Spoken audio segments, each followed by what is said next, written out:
M town मधील chocolate boy म्हणून परिचित असलेला स्वप्नील जोशी लवकरच आपल्याला वेगळ्या लुकमध्ये दिसणार आहे। आगामी फुगे या चित्रपटासाठी स्वप्नील जोशी चक्क स्त्री अवतारात पाहायला मिळणार आहे। फुगे सिनेमातल्या एका सीनसाठी स्वप्नीलनी हा अवतार धारण केल्याचं समजते। लाल रंगाचा लेडीज टॉप, त्याला साजेशी लिपस्टिक आणि काळे डुलदार कानातले घातलेला स्वप्नीलचा हा गर्ली लुक त्याच्या स्त्री चाहत्यांनाही अचंबित करणार आहे।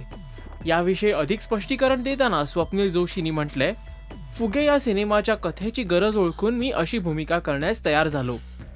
यापूर्वी कॉमेडी सर्कसमध्ये मी स्त्री पात्र साकारले होते, त्यामुळे हे साकारताना मला कठीण गेले नाही, पण चित्रपटात अशी भूमिका करण्याची ही माझी पहिलीच वेळ आहे। सुबोध भावे आणि स्वप्नील जोशीनं हा सीन पुरेपूर एन्जॉय केल्याचंही समजते, पण ही गंमत अनुभवण्यासाठी आपल्याला या फिल्मच्या रिलीजची वाट पाहावी लागेल।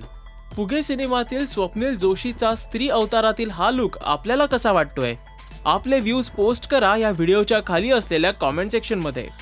मराठी मनोरंजन विश्वातल्या लेटेस्ट अपडेटसाठी पाहत रहा राजश्री मराठी।